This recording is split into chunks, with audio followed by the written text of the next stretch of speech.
Usa ka babae gipatay tungod lang sa away sa yuta. Ang mga sospek 5 kakabanay nini. Aniya ang detalye. Mga lahas. Patay diha dayon ang biktimang si Marita Mangaron Tungal, human gitabangan og bunal og kabilya o gibaril pa og Jolin gun sa barangay Guma, Digo City.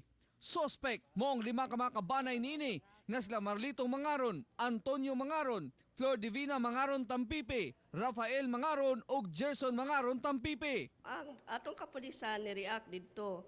So pag-abot nila na nakita nila nga naanay patay. Puno siya samad. Ugat hinungdan sa away sa mga magkabanay, mao ang gimana nilang yuta. Suspects iksoon gihapon. Sa among investigasyon, land conflict ang motibo. Ang 5 ka magkabanay gipasakahan og kasong homicide. Kauban si Melchor Awing sa kamera. Ako si Real Soroche para sa One Mindanao.